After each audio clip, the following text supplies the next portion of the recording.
4-5 combo so that the 5th grade teacher can absorb the 5th graders in the 5-6 combo and teach them their social studies and science. So it's this whole little domino thing that happens at our school. That makes sense? So again, it has the same positive result of eliminating combos and lowering class sizes in grades 4-6. Thank you, Angelina. Our 4th hourly teacher is Eric Cowan, and he's tonight taking his RECED test as part of his credential requirement. And there's a picture of Eric in your handout. He's the one standing right next to Kirsty. Yeah. He is currently completing his student teaching assignment at Miramonte, and in addition to student teaching, Eric provides a variety of student and teacher support. Eric teaches kindergarten PE on Monday and Friday mornings so that our kindergarten teachers have prep time. He teaches he ran surf camp, so it's really cute to watch him with all these little guys. He teaches our after-school 4th and 6th grade reading and math intervention programs 4 days a week. He also works as an instructional aide in Miss Sears' kindergarten classroom for 2 hours a day, every afternoon. He's doing all this while fulfilling his student teaching requirements, which we have an agreement with his supervisor that he can actually make a little bit of money while he goes through student teaching, which is not usually heard of. You're not usually that fortunate. So we have put him to work. He spent his first trimester of student teaching with Mr. Hess in the 2-3 combo, and in January, Eric will be fulfilling his 2nd teaching assignment, which is a 10-week assignment in Miss Patch's 5-6 combination class. And so you have his picture there. You run into it, so am I. It is my hope that someday jobs will be available in our district for all 4 of these talented educators. 2 of the hourly teachers we had last year are now full-time teachers this year. Kimry Foote, who you met from Summit School, was an hourly teacher at Miramonte School, and then we have Megan Prather, who is our new kindergarten teacher working with Ms. Sears, and she's delightful. And basically, Angelina replaced Megan in all the jobs that Megan did for us last year. So in addition to these 4 hourly teachers, we have another employee that provides a huge service to one of our subgroups, and that's Marisol Ramirez. So would you stand up, Marisol? Some of you know her, I can see that. Marisol is our bilingual instructional aide. She's responsible for supporting our English language learners and their families. Since there are a few employees on our staff who are Spanish speaking, Marisol has a really big job. She's liaison and resource for many parents. Every morning, Marisol greets parents as they are dropping off their students. She answers questions and makes requested connections. Her job is to be the resource to parents, students, and teachers. She also maintains student records for bilingual students or for English language learners. She translates at all of our conferences and IEPs, and she checks in regularly with the teachers to see what she can do to help support the student learning and the teacher. And she sees to it that the students are accessing the Books on CD program. It's a recorded books program that we have for all of our English language learners to participate in. They check out a CD player, they check out the book, and they check out the book on CD that goes with it. So she's also Javier Ramirez's wife from junior high school. And we're all connected somehow, right? And we have been working a long time to get her as an employee in Ojai Unified. So I'm really happy that we have her at Miramonte School. So thank you, Marisol. So those are the people that are supporting our making progress and meeting grade level standards and providing remediation and also addressing our subgroup needs. Our third big goal for this year is to increase our parent involvement, parent participation, and making parents feel more welcome at school. This goal was chosen for a couple of reasons. One of the reasons was the small number of parents attending PTO meetings and helping with the big stuff at school. We have parents that come in and they participate in the classroom, they volunteer in the classroom. There's a lot of parents willing to do that, but we need to recruit more help for the big stuff. So while I know it's not an unusual problem in organizations where there's certain people that just do everything, I'm looking at one of them right now, Linda Jordan, but we'd really like to increase the number. So we've also observed and received some informal feedback that some of our school procedures do not communicate as welcoming a feeling as we would like them to. And one of these procedures has been the difficult parents experience when they call the school. When our office staff was reduced to the point that answering phone calls, handling foot traffic, and writing reports became a little too stressful for them, we chose to make our phone system become an auto attendant. And this is not, as I'm sure you have all experienced, there are times when you just don't want to hear another recording. You just need a live body. And so we made a change to it. In fact, the change went through. I think it's all working now, effective this week. And we're feeling pretty good about this. And our PTO has added some extra hours for clerical time. So so hopefully that will offset some of the stressors of trying to get a lot done in a short period of time with a few people.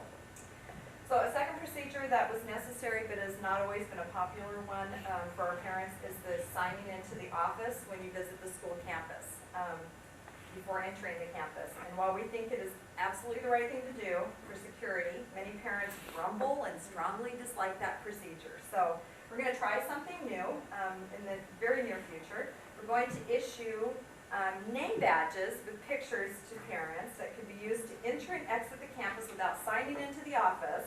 As long as a badge is visible, parents will have access. Gates are still going to be locked, and access will still need to go through the office once they come to school. But they won't have to stop, line there, sign. I don't know what it is, but it's just one more thing they're being asked to do. So we actually called Live Touch just this last couple of days, and Live Touch, who does our yearbooks and our student photos, said, absolutely, we can do these for you, it's not a problem, and they're not going to charge us, which is like, they want our contract, so they're always willing to do a lot of things for us. They said that somebody take digital photos of parents from the shoulders up, and we can make them a badge just like we make for the staff, so that'll be beautiful. So we're going to call it a Fast Pass. So you get your Fast Pass, you can just Fast Pass it right through. And it was, when we brought this up at our PTO meeting, PTO parents were actually, I'd pay big money to have one of those. So we'll see. I don't think we'll make it a fundraiser, but we'll definitely make sure we cover our costs, and PTO will be more than willing to help us with this. So we are also adding in technology. We've been embracing technology for a while as far as a venue for communication, avenue for communication. We've had a Facebook group page for a few years now. There are currently 136 members on our group page. We recently adopted the use of a program called Remind. Thank you, Cheryl Knox, to text short reminders to cell phones.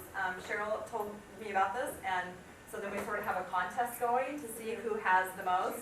I have 137 subscribers, and you have 128. Yeah. Okay.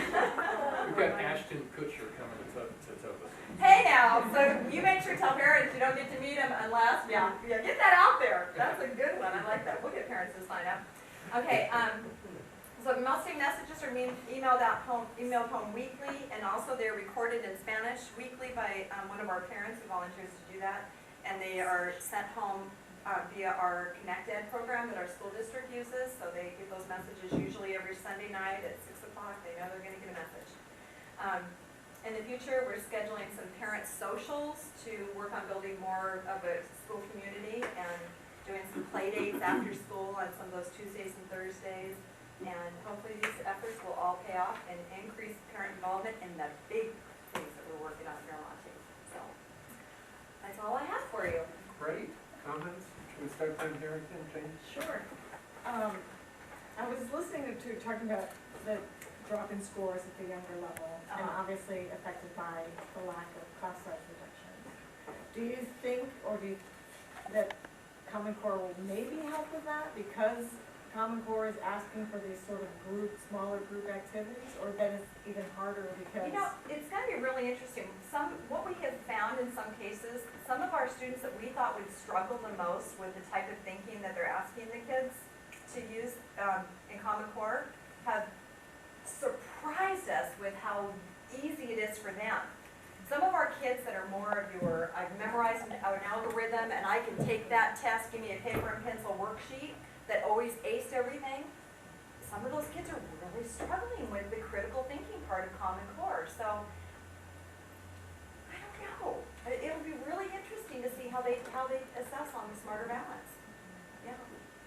And then my other question was, all these it almost seems better to me than having more teachers. I mean, it seems like you're getting, I wonder how the teachers feel when they think, boy, I'd rather have 2 more teachers on campus and have no combo classes, or That's one of the reasons we do what we do. Because if you went to my Miramonte staff and asked them, would would you rather have an instructional aide in your classroom, or would you rather we hire hourly teachers so that we eliminate combos and thereby bring down class sizes? They will tell you they would rather you eliminated combination classes and made our class sizes smaller by doing that. So we have 3 people. It's a price tag of about $60,000 a year from our school budgets. And it has, because we don't have as much money as we've had in the past, a decision had to be made. Do we want, in some of our teachers who have primary grades that had some aid support last year are doing without it this year because we hired the hourly teachers, which has impacted everyone on our staff. Kindergarten is the only grade level right now. We're off the top before we even start budgeting anything. We know with a class of 30 kids in a TKK, you have to give those kindergarten teachers some support time. And so that comes first before anything else. And so they have 2 hours of support. They also have, because they teach an after-school intervention with the students that they have, they don't have a shortened day. Their day is completely filled with providing instruction to students, except for Monday and Friday morning, which is when we hire Eric to take their kids out for PE, so they have their prep time on Monday and Friday mornings.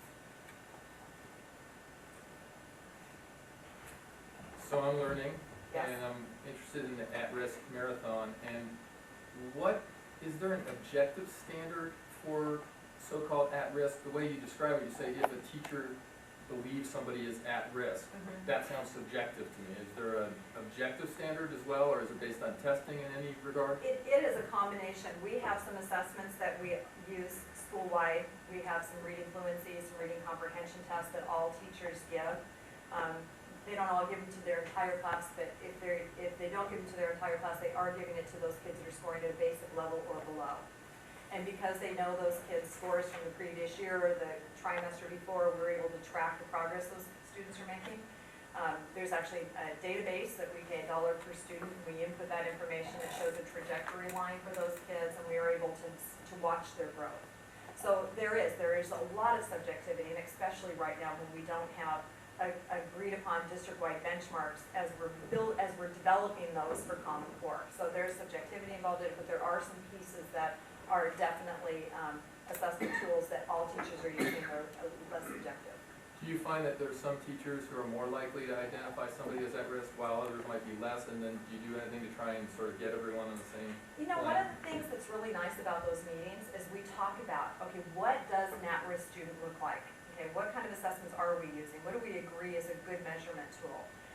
So I would say when we first started doing this many years ago, you would see there would be some discrepancy. But now teachers spend a lot of time together. We have an early out now on Wednesday that's even earlier than it was before. There's a lot of built-in time for these grade level teachers to meet and discuss their assessments. And coming into this first trimester, it was kind of a scary time for the teachers. So how are we going to measure these kids? You know, what are we all going to agree to? You know, what should they be able to do? And our hope is, because this is more subjective in many ways than some of this, because we don't have the benchmark assessments that everyone is giving. It's optional at this point with some of them. And part of that reason is that some classes are just not in the same spot as others, so it's hard to assess them with the same tool. It will be interesting when we get our Smarter Balance assessments back. It'll be really interesting too when we are able to look at those interim assessments, because that will tell us a lot. And I'll tell you, teachers are really nervous about the Smarter Balance assessments coming out of it. It's a scary thing for teachers to know that their students are going to be tested, they're going to be measured, even though we know nobody's probably going to do well on this initially. It's still, they're very conscientious. They want their kids to do well, and not knowing what that test looks like or ever having any feedback and having the first scores this year be published is a scary place to be. It really is. Have they decided that they're going to publish them? Yes. Yeah. And also, all schools obviously must identify at risk. They have their own methodology. You use the marathon. What about the marathon do you find helpful? Why do you use it? Couple things. First of all, it allows us that time to have that discussion at a grade level, and I can pull the special ed teacher in as needed. It also is not a time when it's not after school, when everybody's tired. It's not a time when teachers are having to write lesson plans so that somebody else can teach their class while they go have this meeting. The students are going out they walk their kids out to the PE teacher and the aides. The PE teacher and aides take the students, they go have their PE time. When they're finished, they go out and they pick up their kids and they come back in. So it's convenient. It's very convenient for them. Leslie, you said you changed the phone system somehow, what did you do? Sandy has been working on it, so now we have on the message it says, it's just a press 3 if you could leave a message that doesn't require an immediate response, press 3. If you need an immediate answer, if you need somebody that, I don't remember exactly the word, you press 0. So now you press 0, get to Miramonte office staff. It'll be real interesting, huh? A real person? You get a real person. So it'll be interesting. I told the office staff to document, what kind of phone calls do you get on that 0? And don't hesitate to say to the parent, oh, I really, in a very polite way, you can leave that information on a message as well. So it kind of discourages the zeros. And I have on the Miramonte Facebook page, on the message that goes out to parents, said that same thing. We're going to have 0, but please, if you can leave it in a message, please leave it in a message. Call the attendance line and leave the attendance information on the attendance line.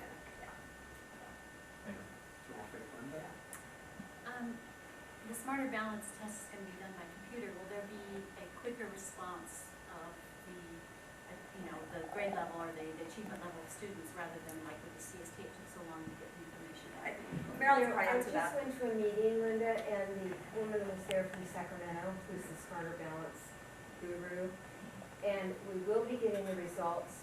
She didn't say how soon we would get them. I know the star didn't come until August, late August sometime, but the hope is to get them out really June or July. And Well, it's nice though, at least we can do some early summer planning, where Yes. before it was all coming at us at the same time school was When you're starting, it was very getting difficult, yeah. And I'm just curious, how many students, Miramonte students, utilize the SES services? We don't have it. It's not in your, Oh, no, we don't have that. We year don't. money is only in year 1, Okay. and SES is year 2 and above. So we have 94. I just missed that. Oh, okay. And then One more year. the teachers that are, you said teachers are going out and getting training, are they having to pay for it themselves No. and do it on their own time? We have forms that they fill out, they request to have the training, we have money to send them to come to the training, we're encouraging everyone to do it. Oh, yeah. Yeah. Oh, you have to have some. Thank you so much. You're welcome. You guys, my head's spinning. I know. Well, you should, it's what's really, with all these schedules and all these hourly Yeah, people and programs, it's like, okay, we wanna have an assembly. Oh, we gotta do it, it's gonna mess somebody up. And then you add music on top of it. Piano loud. Thank you so much. You're welcome. Yeah, I'm actually impressed by all the moving parts. I'm really glad to hear that you're focusing on parental involvement and that you're getting a lot of feedback and addressing specific issues. And so my question is, do you have like a formal mechanism where you're gathering the parental feedback in support of this goal, and are you going to be doing it on a regular basis, that kind of thing? We do an end-of-the-year survey with parents. It's an end-of-the-year satisfaction survey, and so we do get a lot of information through that. Was the office staff, I don't remember exactly what the wording is, but were you able to communicate well with the office? Were communications readily available? So we do have some of that. We also, our PTO is really good about after an event, sending out a survey to parents to say, what did you think? We just had our fall festival, so it was, how did you like the evening? How was the food? How were the games? How was the pricing? So they gather a lot of input that way, but I think that probably it's going to be more, the parent involvement more at the PTO level will be more anecdotal, I think, than it's going to be anything else. It'd be interesting to see how many parents want to have their picture taken for a fast pass. That might tell us something. Yeah. Just a couple of things. Surveys, I love surveys. How do you do those? Do you send out paper? Do they do it online? They don't do it online thing, and I would love to be able to do it online. I really would, because that would be so quick and easy, and I think we'd get potentially a better response. We send it out, paper pencil, it goes home, it's anonymous when it comes back. The only thing we ask that they put on there is their grade level, so that when we go to distribute those back to teachers, they can look at specifically their grade level surveys. Well, I think it says a lot for the students that you get them home and you get them back. So that's pretty good. When I visited before, there was a lot of great new technology. The teachers had figured it out. I just wondered what your feelings are about whether that's been integrated into the new curriculum or how that's working out. Well, we have Promethean boards in all of our classrooms, and the teachers have definitely, as they've become more comfortable with the Promethean boards, use it more. We also just recently purchased, we have 2 Chromebook cards with 35 Chromebooks in each cart. Grades 5 through 6 has one set that they use in grades 3, 4. And so we need to do some teacher training on how to use those. The reason we purchased the second cart, one of the driving reasons was the amount of typing that students are going to have to be able to do with Smarter Balance. And so we're currently looking, the one thing about Chromebooks and Chromeboxes is that you can't use server-based programs from them. They have to be internet-based programs.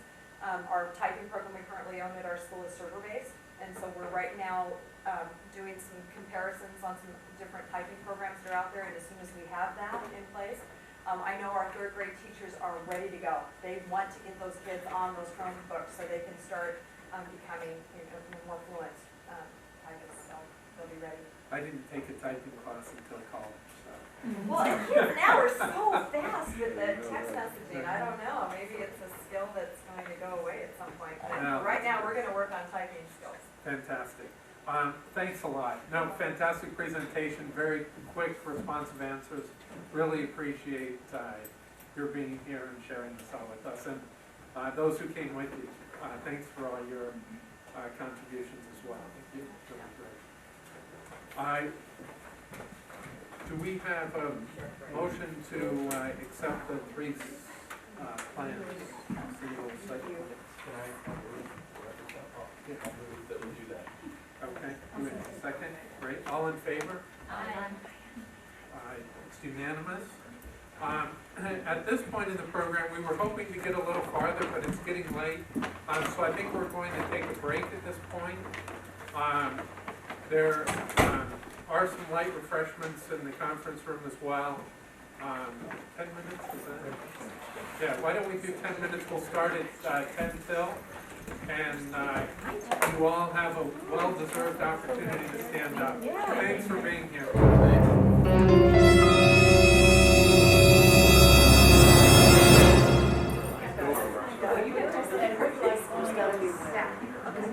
I actually have flyers up at the junior colleges. It's not tight enough. It's gonna be interesting.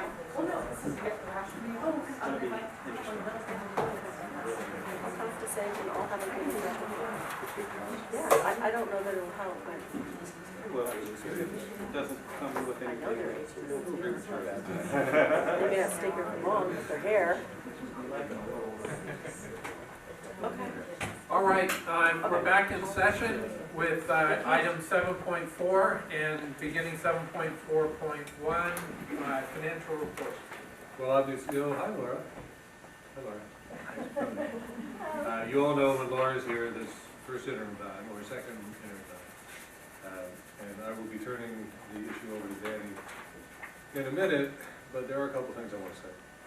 And with Martha here and with Chuck here in particular, first of all, and I mean this very sincerely, thank you for coming all the time. You don't need to do it.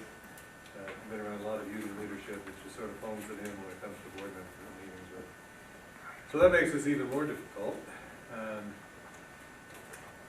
So I won't get all dramatic on you, but I will be direct. Danny is going to be presenting information. Obviously, the board knows about it. I'll be having my, unfortunately, annual meetings with the leadership of the union. We'll try to do it before the break, but if not, it'll be soon thereafter, to talk about these numbers. And I've been trying to think of the right adjective. I can't pick one. Sobering's not enough. Awful is maybe close. But I do know that there's an assumption out there in the world of California public education, across various types of districts, that post-Prop 30 and post-great economy in the nation, and more important in California, that things are just going to be different starting in 2014, 15, 16, you pick the year. And in many cases, that is true. You all know the story. I'm not going to spend a lot of time talking about what the thresholds have to be for socioeconomically challenged and et cetera.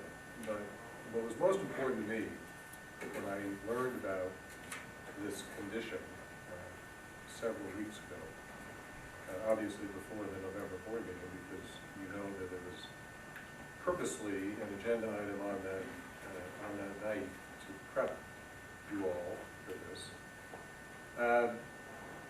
Danny and I have been back and forth on how best to present this information, and I really felt, obviously, other than the facts themselves, which are right in front of you, it was most important to me to ask her to move us through the chronology from the construction of our budget for this year, which took place formally in June, and let's talk about June 3rd, on the way to a later adoption, later in June. So this is what we thought 2015-16 would look like on June 3rd of 2014. We knew that the 14-15 budget was sort of okay. Let's call it a holding pattern from 13-14. No improvements, basically the same. In fact, that's what I told everybody. It's the same. I mean, not perfectly dollar for dollar, but it's essentially the same program, same price size, same money for, pretty much the same money for the kinds of assistance that you heard about, assistance, TS, and ANCES. In the classroom, all those things were sort of held together for a year. And we were able to keep our staff together because we had enough retirements that we could make it happen. Okay, that's what we thought 14-15 would be, and that is what it is, with the luxurious balance of $32 projected on June 30th of 2015. We also thought, as you can see here, we thought we had a pretty good handle on what 15-16 would look like based on the data we had at that time. So then the summer goes on and you sort of relax a little bit, keep talking. Then you come back and then double check.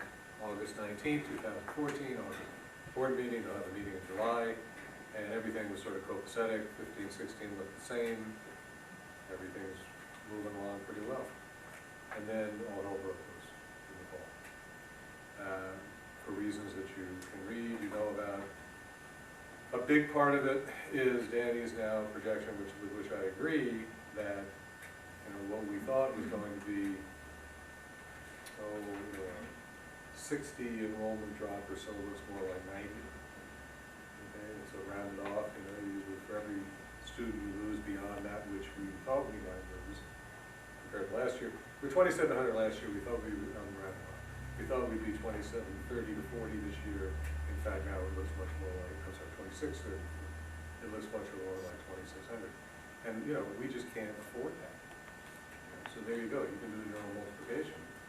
If you lose basically 100 students and just multiply it by 7,000, that's $700,000. Now, a lot of that, 2/3 of that we planned for, but the last third we didn't.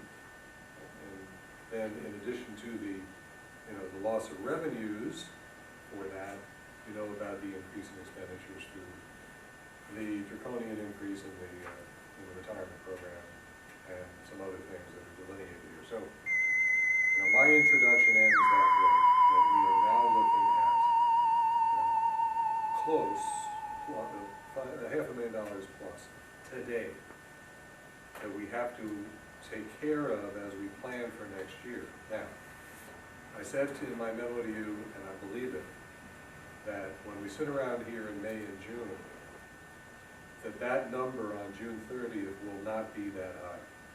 I don't think it will. We have tended to do better as the year goes on, but I can't give you a number, nor can Danny. We can't give you any other number. Right? So therefore, we have to plan for this.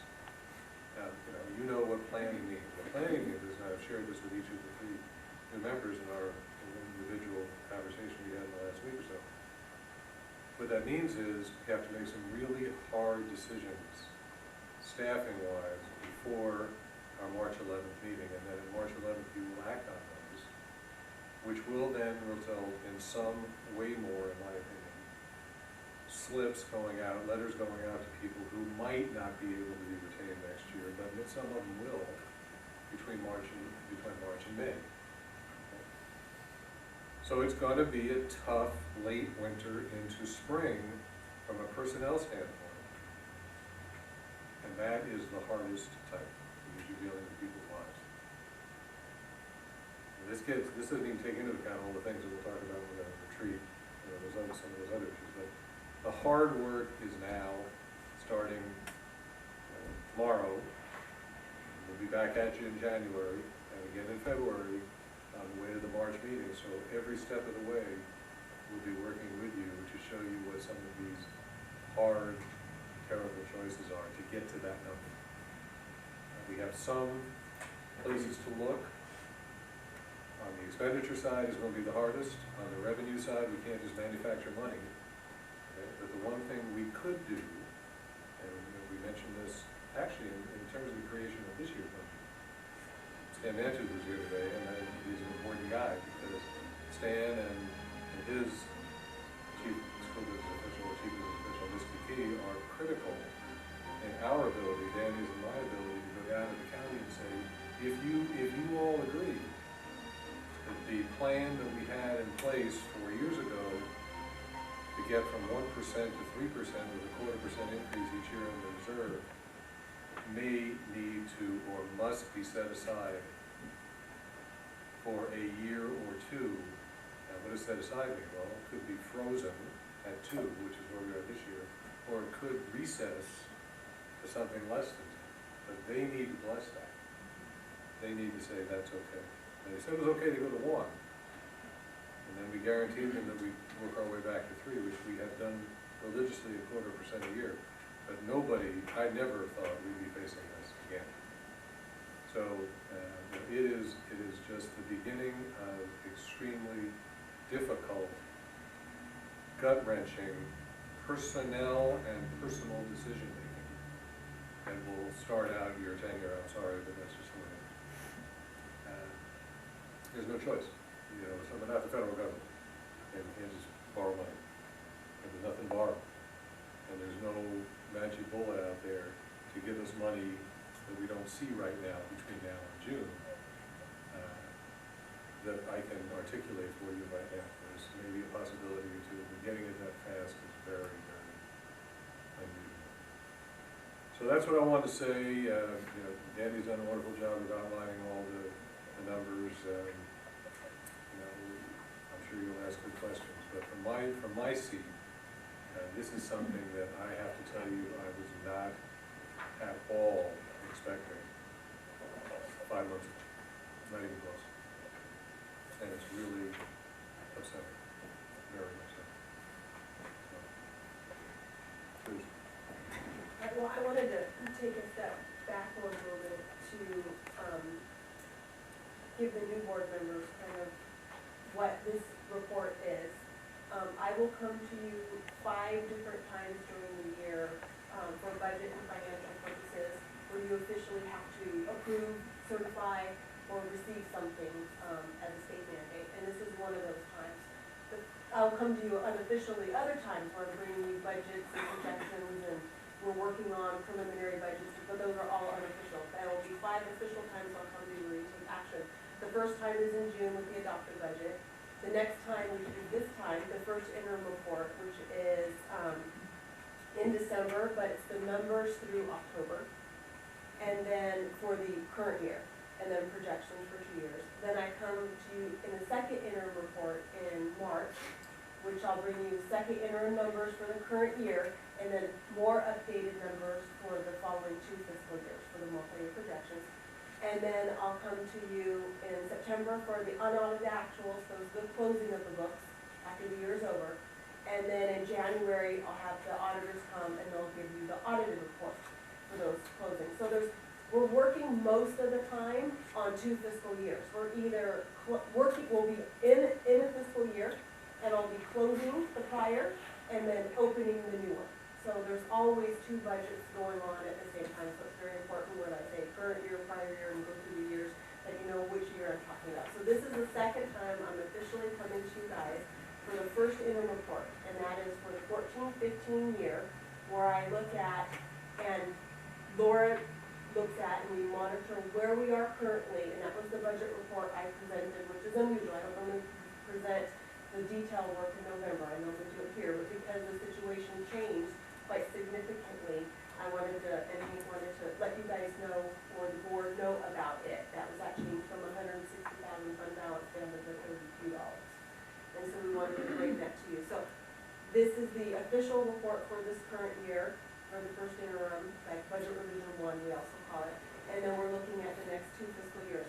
The thing I want you also, and I wrote it in my memo to you, was at this time, the legislature comes out, the LAO office, which is the legislator analyst office, comes out with their November projections for the following years and throughout till 2019 and 2020, let me say that. They'll come out with their projections, and they work for the legislature. They are the legislature's financial department, because the state of California has the Department of Finance. And so the governor and the legislature have to get together and work together on their budget and decide what to do. So the LAO comes out in November with their projections for the upcoming years. And then in January, the state Department of Finance and the governor will come out with his projections and his budget proposal. So right now, we're sitting in this precarious situation because I'm presenting to you not only current year, but multi-year projections based on something that's gonna happen and using the assumptions from the Department of Finance. LAO, in my report to you, came out and said the state of California is looking especially favorable, in quotes, especially favorable for the 2015 school year.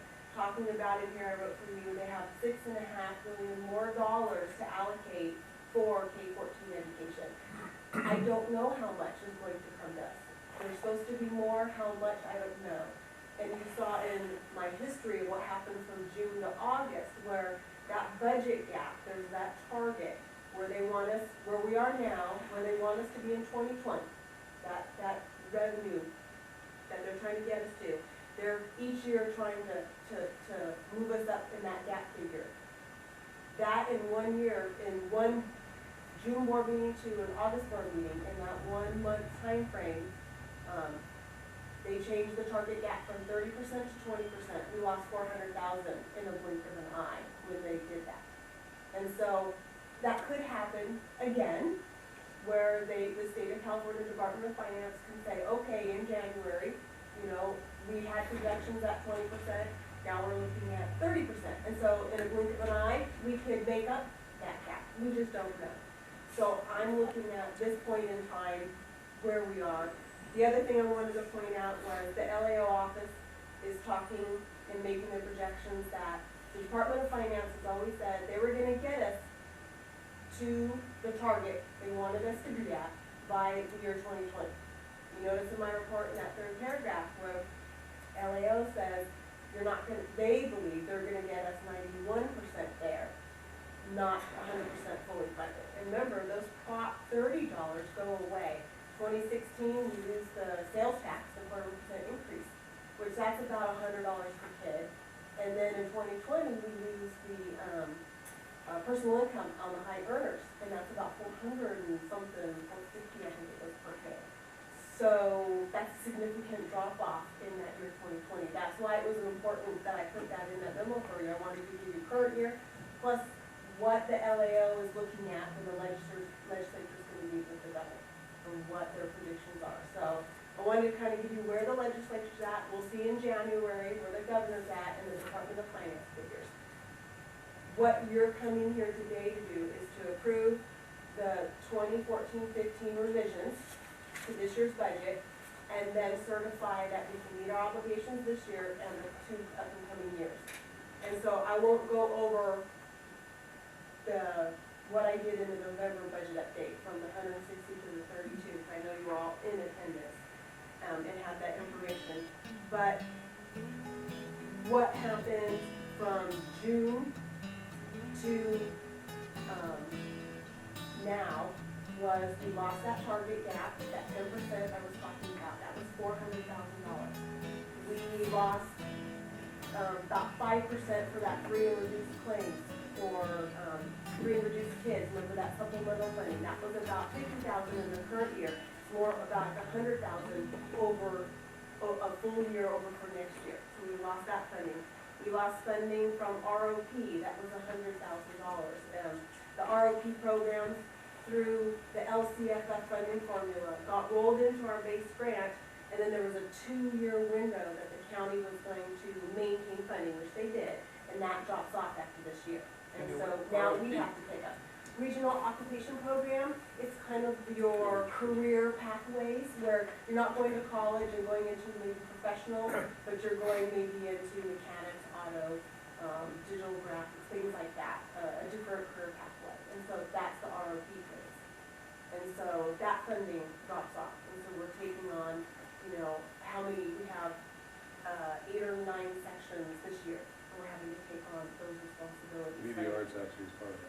Graphic arts, welding, we have a specific number of classes, but it encompasses more than what, the career pathway encompasses more than just what we do here.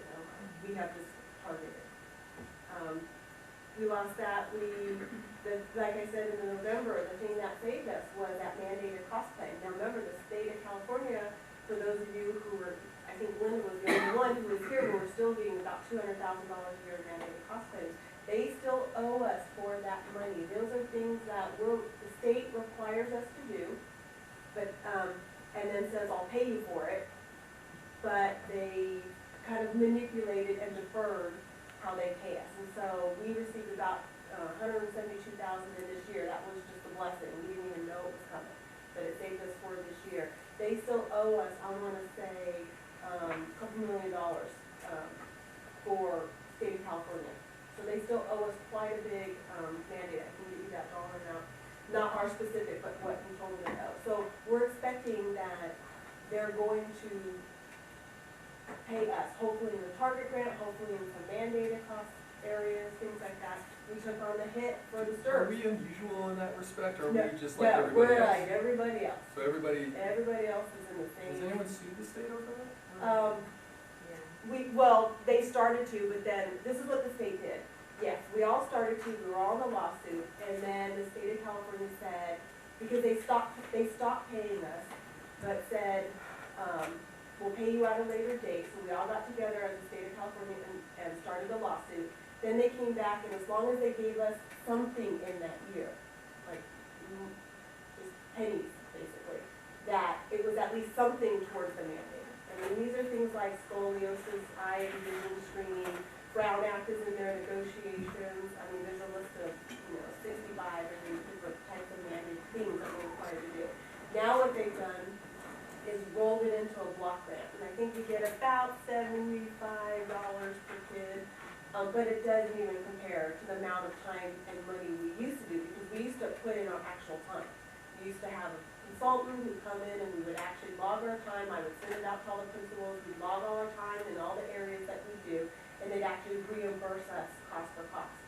And that ended with the fiscal crisis, and actually prior to the fiscal crisis.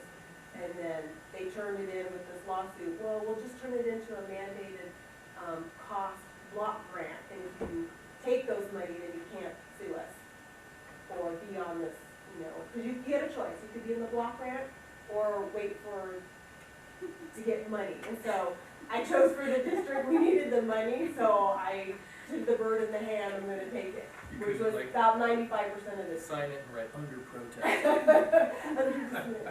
Yeah, it's duress, yes, and so I needed it, so about 95% of the districts did that. There are some that were holding out and waiting for it, but that was just for that year going forward. They still owe us for a goodness sakes, 12 years, 10 years, 12 years of, remember, we were getting $200,000 a year for that program. At its height is from what I remember. So with the increase of, so we lost that funding, with the increase of the STRs, that really hurt us. That's about $200,000 cost every year. And over the implementation period, when you just add year to year, just add each year together, not extrapolating total, that's like a $1.1 million cost to the district if you just add the whole year's increase. And that's the governor saying that we had to kick in more to Yes. the Yes, because we will eventually be like 19%. We were at 8% for years. There has never been a change. Hers has always changed up and down, they've had years of growth, they're well managed, but they never changed for STRS. STRS, and it takes legislature approval, hers does not. They have PERS board and they set their rates every year and change them, and they do. And that doesn't mean that hers isn't going up to a high increase too. It is, it's just more steadily has increased over time. We're seeing this tremendous increase. And for every, And the 1%. legislator can't overturn that. They did, the legislature, it was always set at 8, you mean the PERS or the No, STRS? right now, this requirement that we go up to 12% to 19%. Oh, they're the ones who, they approved it. They're the ones who changed it. It took legislative action to change it from 8%. The governor proposed it, they said there was a $74 million unfunded liability. The governor said, I want to address it. The problem was, he said he was going to address it in the 15-16 year.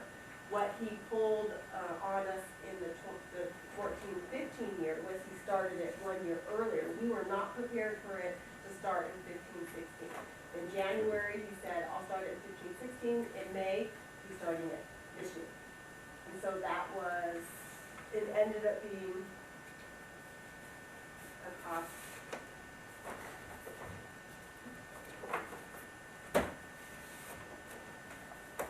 This year went from 8 to the high 8s. Yeah, I was gonna give the actual, yeah, was it 89,000 for this year?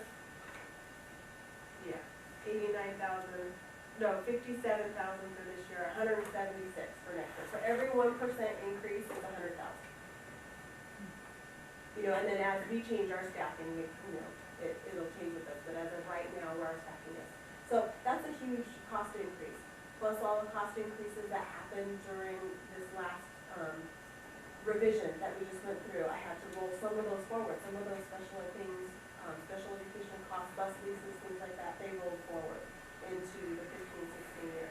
So in the end, the 15-16 projections ended up being over $650,000. We were in the hole as a budget gap. So for your first interim report, what I did is I wrote about it. I just took it, based it on the 3 employee groups, their percentage of the budget, and applied that deficit by the percentage of each employee group. And so it yielded a 9.81, with the teachers taking 5.35 FTE reduction at almost 400,000, classified 3.7 at 180, and management at 0.75, almost 1 at 88,000. For that total, that would balance the budget in the current year, and because those cuts were implemented in my make-believe budget, my estimated budget, that balances the budget for next year, based on the assumptions I've written for you from the state of California, based on the enrollment projections that I'm looking at, based on the state of California's cost of living, what they give me for STRS and PERS increases. Any changes in those assumptions, of course, is going to change the fiscal projections. Just comment for a minute on that concept at the bottom of page 7 and 8 that Danny just referred to. This is now a 5-year-old analysis, if that's the best way to put it, which becomes the heart of that meeting that I told you about, where Chuck and Martha, another member of their leadership team, and Laura, Danny, and I sit around the table and talk about, how could we get to 5.5 teachers? How can we get to 4 classified people?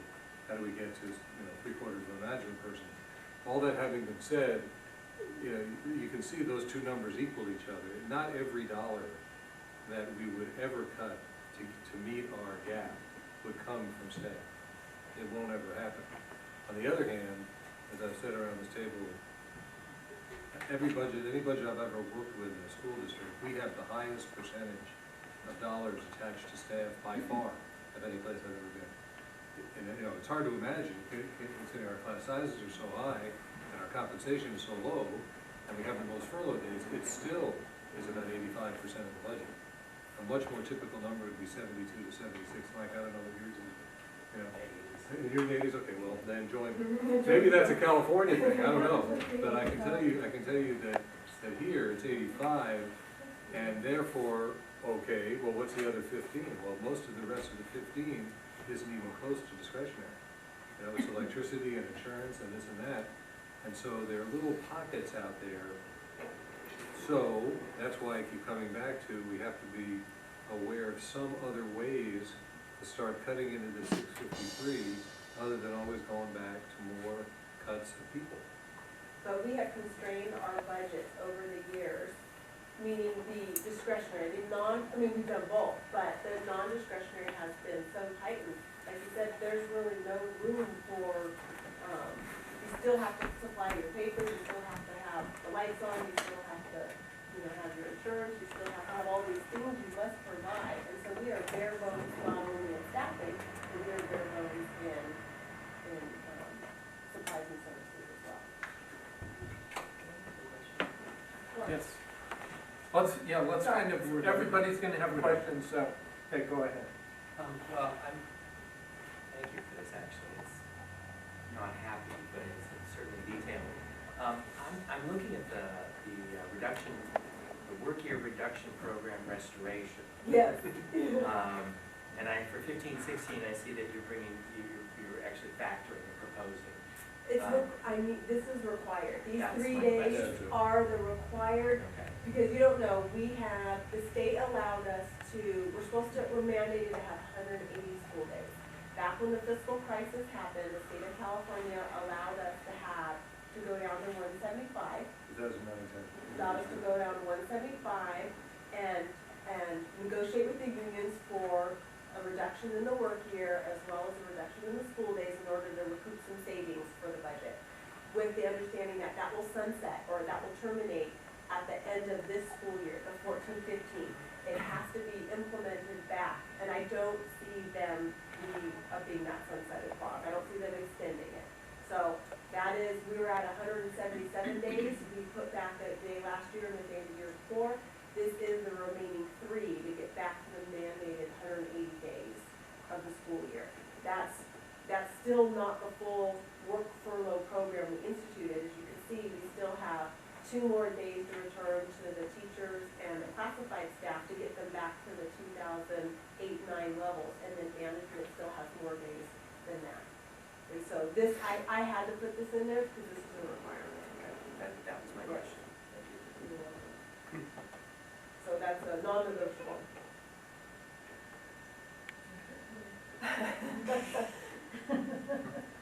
So, forgive me, Hank, if you answered this and I've forgotten it in the email. My question was, so the suggestion is that we vote on saying that the interim budget will balance if we cut our personnel this amount. Correct, and that's what I wrote in the memo for you.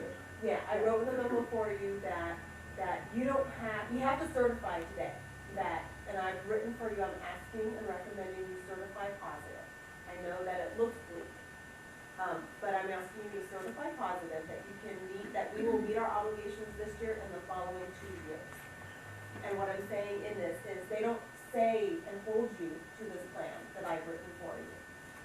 What it does is it allows us to meet our obligations with the state of California and then work on a plan. And I've already been in contact with the county office, I wrote that in there, that I've been in contact with them and said, here's our situation, here's where we are, we're working on the plan, we're gonna address it, work with the board, etc. So we still have an opportunity, if something happens, that we can file in the second interim, which would be in March, which is unaudited actuals through January, and then the multi-year projections.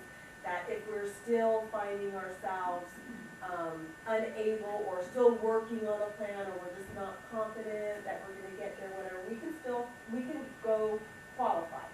Remember this qualified, positive, qualified, and negative. You can go qualified. It doesn't do anything or trigger anything with the state of California. They don't bring in their FIC map to me, as Linda talked about earlier.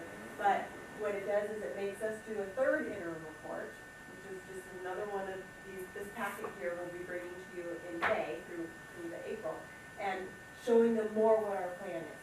Like, gives us a 3rd time to come to the state of California and show our plan and what we're doing and our progress. But our progress is, we have. And that's required, the third one's If required. you say file qualified at the second, if you file qualified at the first and change it back to positive, then you don't have to. But if you file qualified during the second interim, you're mandated to do a third interim. And then I have a question about, do we have any knowledge of why our projections for reduction in student numbers was off? We did. Oh, but it wasn't off. No, it wasn't, the projection was accurate, the projection was. I was only one kid accurate. away. Well, seabeds, Right so on. this thing called seabeds, which is basically early October, is your sort of, it's your official. It's the Enrollment. first Wednesday in October. Oh, It's they the- moved it. No, no, no, No, no, no, no, no, no. Okay, that's so fine. in January is when I do the enrollment projections. In January, I do the enrollment projections, and I have a table that I've gone actually back to 1980 something. You Where- talked about this. in the Yes, last meeting. where I go and I project the numbers, and then I project out, and I look at where we are, and I have this whole analysis that I do. And in January of 2014, this last January, I projected our seabeds number, which is the first Wednesday of every October, that the state does a whole student count of the state of California, and we turn it into them in December. I projected we were gonna be at 2633. We were actually at 2632 the day of the count. And then we found that we had 5 kids who weren't withdrawals, so it went down to 25, 26, 27. So originally I was like, woo, I blew one kid off, I did pretty good back in January. And then 5 days later, they said, oh no, we have 5 kids, so it went down to 26, 27. So I was like, all right, I'm still pretty close, I'm happy that, that's where I try to, because that's where I go and I look at how our ADA is gonna come out, because from that number, I project ADA through March, because that's what we get paid on. So it's a very important October enrollment number to project our seat time, kids in the seat each day, which is your ADA count. So I use those numbers to project. What just happened, I can't explain it, I have a list, I should have brought it for you guys, I'll is. send that, brother. Okay, I gave it to you, I gave it to Hank. From the October 1st, which was the Seabeds Day, when I asked Laura, okay, I'm gonna do multi-year projections, give me all your stuff, and I asked Tom, give me an updated list. Tom's our data specialist. And I said, give me an updated list, I wanna see what enrollment looks like. And so on the 10/29, on October 29th, he sent me, and we lost 25 kids from Seabeds Day to October 29th. And I was like, oh, that's significant loss of kids. We don't typically lose kids like that. That's the question though, right? Yeah, Right. so Where- I looked at it, and it was just moved away, moved out. I'll send it to you Friday, but It was nothing More moved unusual, away than it just, just moved away. just moved away. And that's not usual, that's an unusual pattern for this. We don't typically have that loss then. It usually comes in the springtime when the kids are, especially at the high school, when they're not meeting their scores or whatever, they'll, go to different programs and stuff, but to have that drop in the fall was unusual for Well, the us. other thing was, it's really unusual, is that, it may not be that unusual it's sort of unusual to lose 20, 25 kids out of a student body of 2,600 in a month or two. What's really unusual for us was horrible, is that the gross was the same as the net. I mean, we lost those kids, but other kids didn't come in. So, you might lose Yeah. 15, 20, 25, But but there you was might no get gain. 8 or 12 or something. So in projections for the first interim report, I decided I'm not gonna use the CVAS number. I was gonna use the October 29th number as my enrollment, because I lost 25 kids, that's significant, times $7,000. So I decided, so that projection is what then through that reverberated and threw off the multi-year projection, because I had to keep that decline into the next few years. And so we weren't expecting that drop either, and I wrote about that was like $173,000 drop. That I wasn't expecting that impacted the 15, 16. So the summary is the multiplicity of losses is what creates that.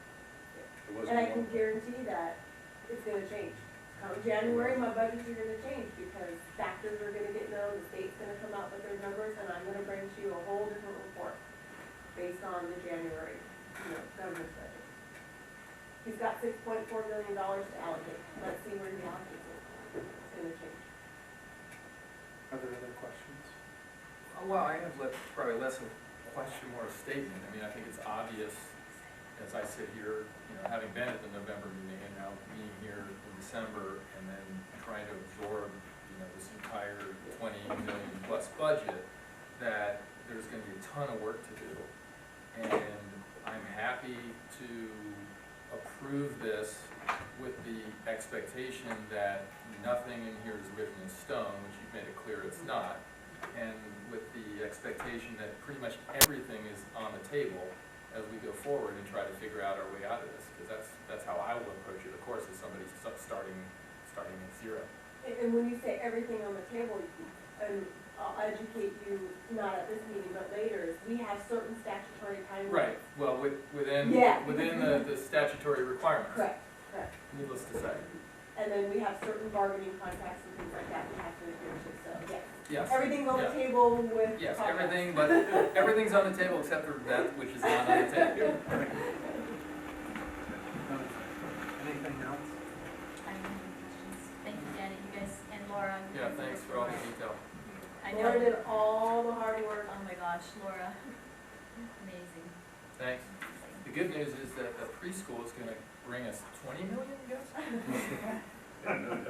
That's why we're doing the bad news. No, that's Oh, that's not in that contract yet.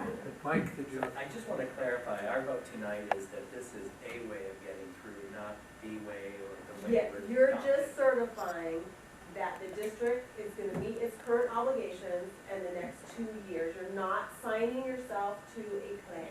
No, you're not. Actually, you're only really certifying it for 2 months.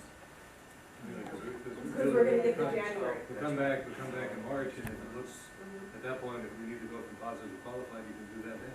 And what's gonna happen in between there is the governor's proposal in January. That could be And that- critical. That's a very critical moment for us. I mean, that's when we get to see where he's gonna go, because he's got $6.4 billion he needs to allocate. What's he gonna do?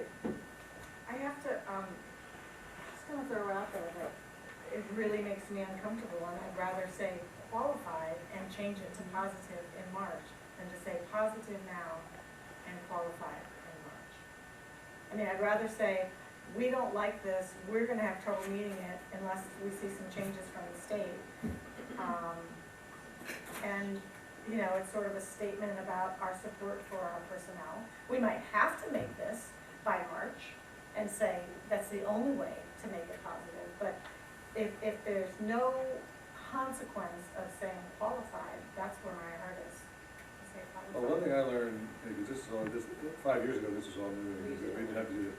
One thing I learned is, to be quite honest with you, it doesn't matter very much. Yeah. You know, I mean, the one thing, without, it's easy for me to say, because I don't have to do the third report, but, you know, the fact is that if in the second report, It's more in March, then you say now we're qualified, then you have to do the third report, which means that Laura needs to generate a whole other, No, you know, no, tree. for me, that's too, And it's if you- not worth your and- time. well, and if money you to change it spend. now, But if I'm it's Well, wrong, you know, here's the thing, and actually, I've thought about it, and I don't know that I'll just speak for myself. I don't care that much, and if you feel, if this group feels that sending a message of our, whatever you want to call it, discontent, it's gonna be hell, you know, we need things to change, fill in the blank. That is a better that qualified is a better definition of that than positive. I have no problem with it whatsoever, I just don't. And I did have a problem with it frankly in 2010. I was gonna say, we did that, and it doesn't make a No, no, difference. but here's the thing, I get it, okay, I know it doesn't make a difference, maybe to some bodies out there, but it might make a statement, I think you're right. It would make a statement that everything isn't okay. It's not. I guess my opinion is, if I thought that Sacramento cared even a little bit, Exactly. I would be on board with you 1,000%, even though that's well, not. I'm real. saying what we're doing is sending a message to Ojai. I guess my only opinion on that, and, you know, I can be swayed, but my opinion on that is I would rather send a message to Ojai that we're going to remain solvent no matter what, That it does. That's what it does. rather than we might not. Yes. And I think that's a really important point because, yeah, we have to, especially now that Measure J has passed, we have to show that, you know, there's still other issues that are going on. There's people moving away. I mean, I know in my neighborhood, there's moving vans all the time going out, you know, and it's distressing, but that's the reality of the community in which we live. And I think we just, it doesn't, you know, doing a approving this, still, we can still educate people in the newspaper about our financial situation, because I think they're We gonna pay will. more attention to that than they will to what we put down this. We'd have to explain what qualified means, and all that, but, I think in the end game is to show that you are going to work on a balanced budget and you're gonna get there. well, and the reason why Stan and Misty's predecessor gave us the latitude that they did 4 years ago is because they believed in us. They believed we would make it work, and we have. That's why this is such a huge curveball. But, you know, I said, I don't care. I'm recommending positive. I hear you, Jay, and I think it's a very valid point. I'm recommending positive because that's what Danny's recommending. And I'm recommending positive at this juncture because, I know we're gonna get there. We're gonna be working on it, and I know, and maybe it's because I've been down this road so many times with the board, and I know you guys are new, but we've been down this road, since 2005, 6, we've been, that was our major, starting with the plan, we've been down this road and been heading, and it's gonna be a long, tough road, but we'll get there. I don't know, I have also a response to you, Jane. I think from my perspective, I more echo, I think, Dane's idea that I think this is a statement regarding governance, not a statement regarding our budget. I mean, I think from a governance standpoint, I'm 1,000% sure that we're gonna, one way or another, balance our budget. I mean, I have no doubt about that. So I can say I'm positive of that. I'll also add that as to the Measure J, I think there could be some implications if we were to be in a less affirmative position in terms of even a qualified. There may be some place where we check off, well, yeah, we have said qualified recently and with respect to the budget. Yeah, selling our bonds. And selling the Selling bonds. our bonds, You know, we're gonna be going out in the summer selling our bonds, yeah, that the might first cost thing they're us gonna money, go, yeah. is and we might not get an A rating. We're not gonna get a triple A, but we hope to get an A rating, and it's gonna make a difference, how we do this report, definitely, when we come to financing. Well, marginal. But No, they'll look at this, they'll ask me for all our financial records, they won't just go to the marks, they'll ask for everything. Any other comments, questions? I'm actually comfortable making this or moving to this as a qualified, positive. I think, tonight we can make clear our intent and our understanding that these personnel reduction numbers are placeholders to balance out your equation, and that the strategy for getting to this final number is still open. And I hear the superintendent, and I think we all will be in the same place of trying to minimize the impact on people. But I agree with Kevin, at some point, we will manage the finances, and we will have to do what we have to do. Do we have a motion then to approve the certification? I'll move for positive. Second. All in favor? Aye. Any opposed? All right.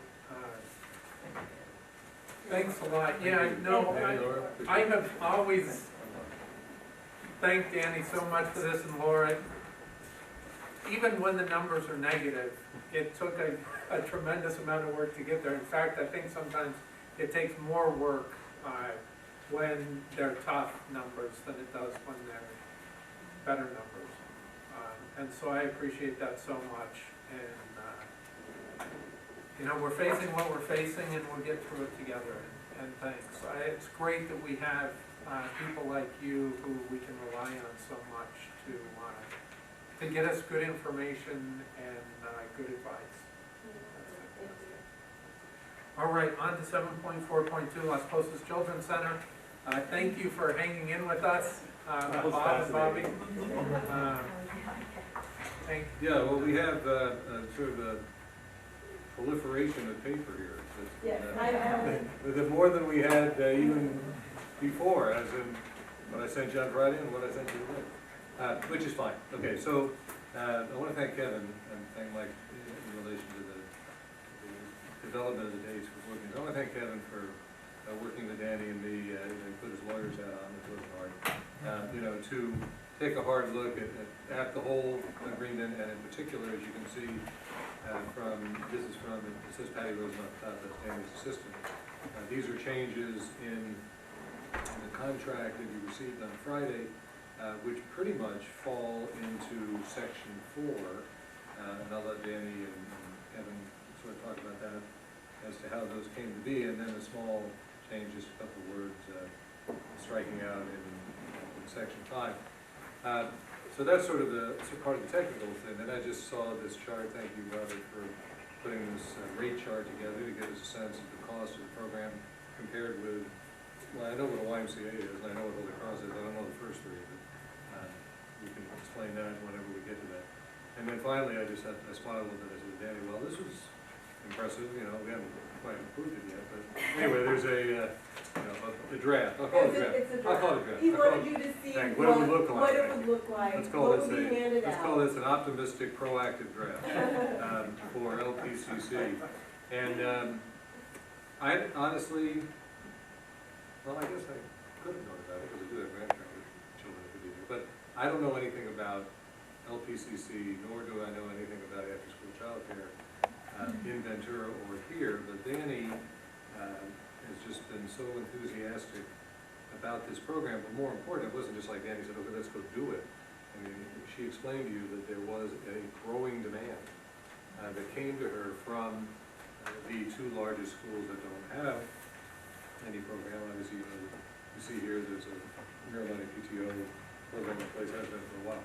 So, Danny, I'd like to introduce our two guests, and you don't have to go back through everything that you already wrote, but the plan tonight would be to, if you feel good about moving forward on this, which would mean what, January implementation, right? Correct. Okay. That we would ask you to approve the agreement as it was presented, except with the changes, the lineouts, and the changes that resulted from a couple of days' work with Kevin and Danny and me, and mostly Kevin, helping us think about things, I think, at a little higher level, a little different level. So, there you go. Sure. And I've asked Bob and Bobby to come and answer any questions that you guys might have about this program. I did get phone call from Topa's principal wanting to, she found a growing need for an after-school program. I talked to her about, let's bring in some qualified people. We talked about a program. My kids do go to LTCC in Ventura at one of the school sites. My kids are 13 and 8, and they've been in the program. They're not only in the after-school program on the site, but they actually go to their summer program. It's an excellent program as well. And so I've watched their program and how they organize, and I've just been impressed over the years about the quality of the program, their staffing. I've been impressed with their fees because I have paid up to like $1,100 for kids for after school. I mean, that's when my kid was in preschool, and between preschool and after school, I mean, luckily my kids were far enough apart, I didn't have to put them both together. But at the same time, but I paid a lot in after school and daycare fees, and they were a great, inexpensive program. They were on site, and they had a quality program with their staffing. And I happened to just be thinking about their program, and their 6 directors are the same 6 directors over the years my kids have been there, and that typically doesn't happen. You typically have turnover, so I've been impressed that his staff has stayed and they're loyal and they're just friendly to deal with. And so that was the reason why I invited them to come up and take a look and talk with our principals. Topa started the ball rolling with me and wanting to do something after school, and I was, definitely in agreement because we do have some need there. So I said, let's do a survey, let's put something out. And then I decided, you know what, I'm gonna go approach Miners Oaks, since I know they don't have an after-school program like this there either. So I was gonna approach them, and I talked to her, and she said, oh my gosh, we're in a definite need too. We would love to have an after-school program. And so that's how this whole concept started. And so we had a survey, we had a need, and then that drafted into this contract here. Kevin worked with me on this contract. The change that was made was not to allow the after-school childcare to contract that. They do not. They use all their own employees, as I talked about. They haven't had turnover in their directors. I'm sure they have turnover in their regular staffing, but the directors are the leaders. They are the people that you go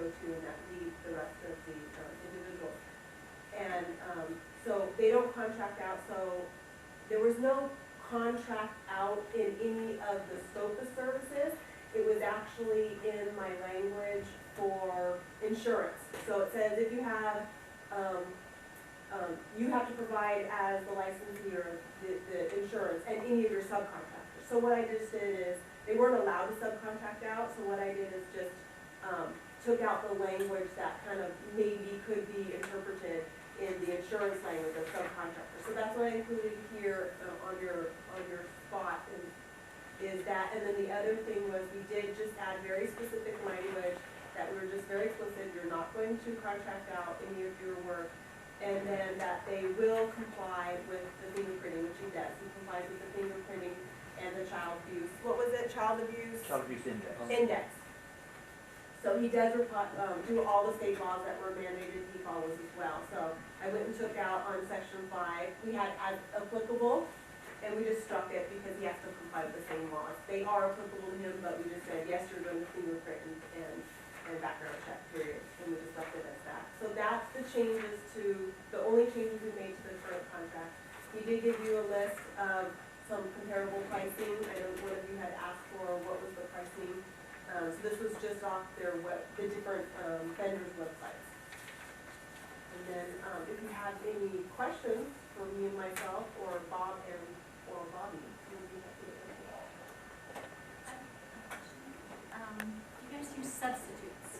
Like if one of your regular employees is ill, you have regular staff of substitutes. And are they subject to the same? Not really, no. You don't have We substitutes? just move our people around, you know. It's hard to keep somebody as a substitute on a part-time job. Okay. And then there's mention here of driving. Do you actually drive students to different places or drive? We do a little bit in the school year when we take a special event, you know, like we played football for one side versus another, we did that. But we are not picking up kids from schools and dropping them off and that sort of thing. Okay. And when you take them to another location, do they drive in private cars or in a bus? In a bus. In a bus. Thank you. I just have a question, and I thought I had marked it, but you were talking about there was families who didn't qualify for something that we do have. That is CDR. CDR took over Smart Starts Preschool and Head Start. And those are focused on low-income earners, people on like Medi-Cal, and they get scholarships. And so people who don't qualify as low-income earners, those are the people. So I would call them, you know, the middle of the road income earners, you know, the average. But the other program will remain in place? Oh, correct, yes, because they focus on the low income and scholarships in Medi-Cal. And there's not currently anything after school at the rec center? I don't know. I don't know the program. I mean, I know in the summer they have something, but I'm not familiar with Not that. that I mean, they have, you know, basketball there right now, and they have art class on Thursday. and They're not on a things like that, consistent but not- basis. I'm not aware, so I can't answer. I just want to make sure we're not. They used to kind of have a hangout thing, but I've lost track. It's been a lot of years.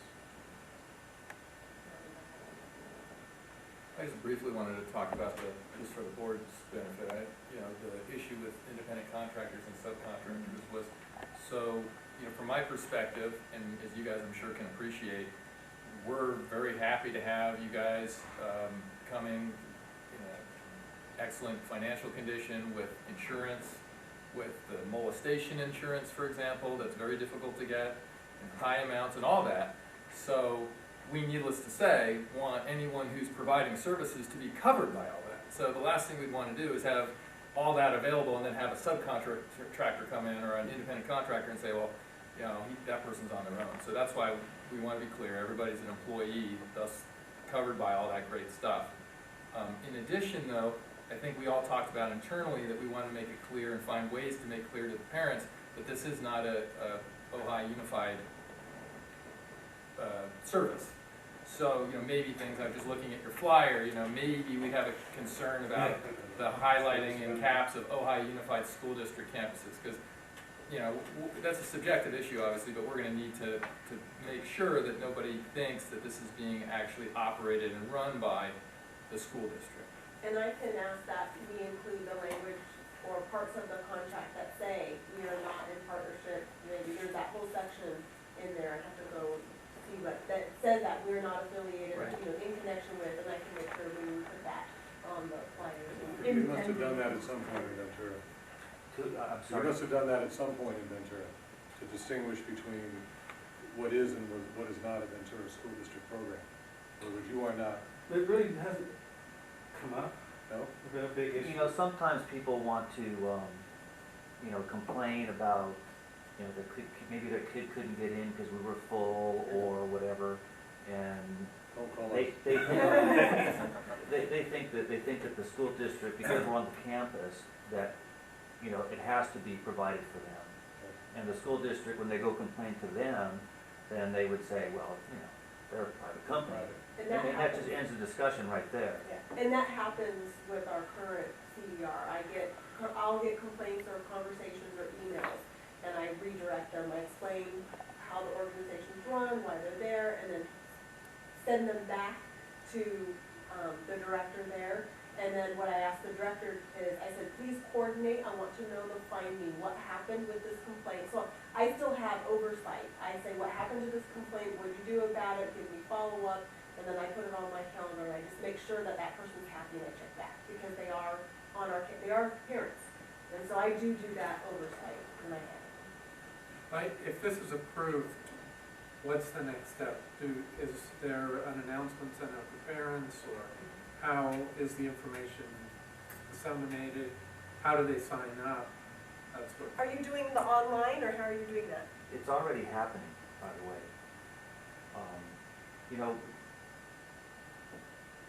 Wanting to start this on January 5th, which wasn't really our choice to do. It was, but we were persuaded to start quick. There's a lot of stuff you have to do to get ready to do that. Okay, I mean, a tremendous amount of work. And one is getting a license. And you have to have a license before you can start. Very long process. So we've rushed through all that and got that done. And then it is, you have to get customers. So we sent the email out. And so we've already got 5 requests for packets. So we've already started buying the equipment that we need to have there. We've been out to campuses and talked to principals and even the teachers there at Topa Topa. And as far as I know, everybody's on board with that. So I know it sounds like everybody's jumped the gun, but there really was just no time. If the principals wanted this done on January 5th, it just had to be done now. And once they told me, yeah, we're gonna do this, boom, we just went. Well, there's jumping the gun on Yeah. bad things, and there's Yeah. jumping the gun on good things. And the things we did were pre-work, nothing that I would say that couldn't have been undone. Like the licensing had nothing to do, it was just work on his part to get the license, because we wanted to make sure when January comes open, it's available. So things like What that. sort of equipment? Computers, it's expensive. We would have supplies for the program for the kids, games, toys, all that kind of stuff. Well, I think it's gonna be okay. Right. Or if it wasn't, you could use it for some other kids. We have plenty of other kids we can use all You have the other toys kids. for, yes. Or other kids. But, it really, there's a lot of work to do in a very, very short amount of time. So less than a month. So, And one of the biggest things we have to do is hire staff. That's- So I'm trying to hire staff from Ojai. So I met Miss Elizabeth, was on the PTA Okay. for Topa. Yeah, totally, yeah. Okay, this is boring. So I exchanged some information with her, so hopefully I can get that started as quickly as possible. I've actually started. You now have a very good idea how Ojai works. You have to. Well, no, she told me another connection with another You're always lady. close to somebody. Yes, just make sure you know that.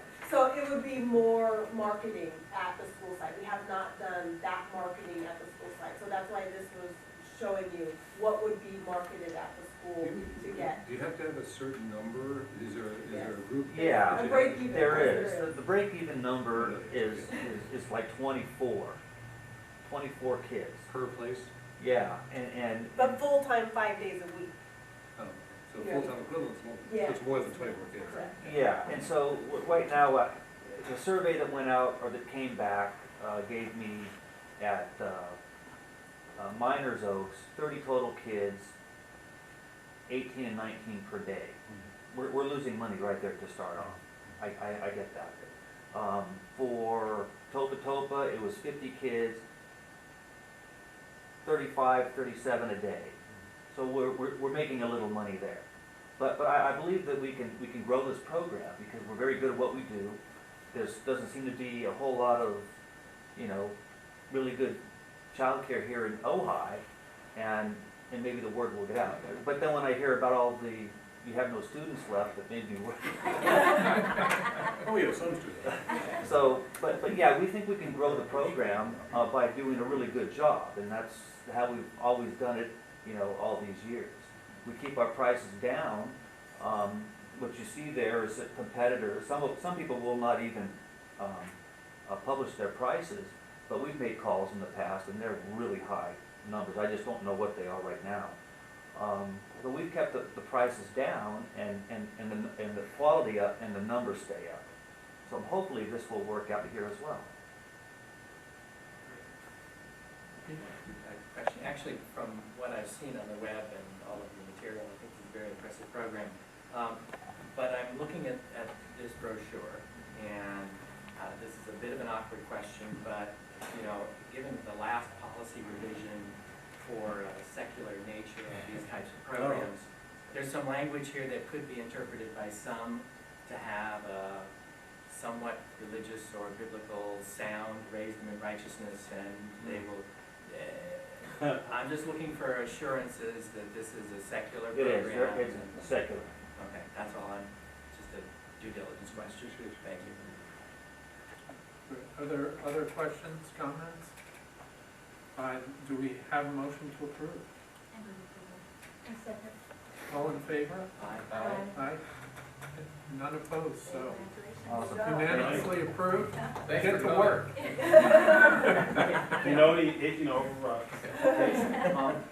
Can I hire one subcontractor to put a phone line in, phone company? Oh, Sure. As long as he has good That's coming insurance. next. AT&T. You don't do that? You don't? You can appreciate that issue though, right? I mean, it's all over the place. I mean, that's a Yeah. huge issue. We've been doing it for 30 Yeah, years, to that's, be and you honest. should distinguish yourself that way, frankly, when you talk to your prospective clients, because that's a big deal. A lot of people try to use independent contractors for everything. The only time we ever use subcontractors is when we've been putting up the buildings, because we have four schools, we've done that. Of course, we go through, the district, has all kinds of requirements for us with the workers' comp and all the insurance by the subcontractors and so forth. But we haven't done that in years, and we're not doing that here, so. But yeah, we hire all our own staff is us, it's not temporary service or some other company. And we've been together, the main staff have been together at least 10, 12 years. Our It hasn't directors. changed since I've been there. Some of them have been with us for 20 years. I've been there long. And we really appreciate you being tonight and showing that kind of dedication to the community. At 9 o'clock, yeah, thank you. Is it 9 o'clock? It is. Yeah. And we still have a lot of work to I do. know, we need to start moving on. So you're free to leave, but if you want to stay, you can. Maybe next time. Perfect. Thank you. Pleasure meeting everyone here. Hopefully we chat again. Yeah, Thank you so much. We'll see you. You too, Christmas thanks. show next Friday, Thursday at Bueno? Buena, thank you. Buena High School. We'll probably have 500 people at our show, Christmas show. They have all the parents come and all the centers get together and do it. More than welcome to show Oh, up that's and see what we great. do. You'll see us in action. So next year? Next Friday. Kids could be a treat. Oh, it's cute, they do a great Yeah, job. I won't even say anything about All that. right, 7.4.3. You guys have a great night. You too, thanks. Move approval for authorized agents. This is based on our officer vote. I move approval. All in favor? Aye. None opposed? Unanimous. 7.5.1, certifying the election results for Measure J. Iwan, if you have, do we have a motion? Move approval. Happily. Second? I second. All right, all in favor? Aye. Any opposed, no? All right, 7.5.2. Thank you. Well, sure, and I hope that what I wrote in my cover notes and the materials, that, it's as clear as something like this can be. Kathy spent hours, trying to, as I told you, sort of cut and paste and put together a set of materials, particularly on the principles, that represented the issue well. So, I'm not gonna, take a lot of time here. The main thing I've learned from this is that it's important to send out the application material in a way that people feel good about broad coverage. I've already talked to Misty about handling, obviously, the newspaper. We'll do everything we can on our websites. There'll be announcements from the principals, all the things that we do, which of course just gets to parents. And then I would ask you, to recruit. That's the best thing you can ever do, whether you're recruiting for this, or you're recruiting for a superintendent, or you're recruiting for a principal, is to get as many different words out there about it as you can. I don't think, I wrote to you today, that the one thing that came to me from a couple of you was, not surprisingly, I completely agree, that it's among somewhere in that group of 7+, we would be interested in having somebody with either a construction background or construction management background. That makes sense. I also wrote back to one of you that we're just really, really fortunate that Josh Brown has that in his background. That is his background. And, if there's one thing that he brought to this job more than anything else, was he managed major contracts at Oregon State University. So he's worked on much bigger projects than ours. And I've watched him talk about it, and I've been around enough people that I know that he knows what he's talking about. That having been said, the whole point of the 55% Prop 39 concept is that you don't just do it yourself. Right? So we're going to be looking for this kind of expertise, whatever that looks like. So I would say, I hope you can endorse the material as a way of getting this word out and starting to construct a committee of, as I said, 7 or more. Now, the only thing I left open here were dates, and I'm not sure that we need to do that tonight, but here's what I've learned, 2 things. And I've learned a little bit almost every day about this. And I had to laugh, but I'm going to have to that point. So 4 people told me that, okay, the law says that you have to have this committee constructed, appointed within 60 days of certifying the results of the election, which we just did. I thought it was obvious then, 60 days from tonight. However, no offense to lawyers, there's a legal opinion out there that actually you have 60 days from the time the board approves the minutes of the meeting. That's what it says. Right. All right. So therefore, we could set a goal of February 3rd, and it could be March 3rd, or whatever that 90 days is. I would like to get on this quickly, okay, and have a goal of having the appointment made at the February 3rd meeting. But if we can't do that, actually,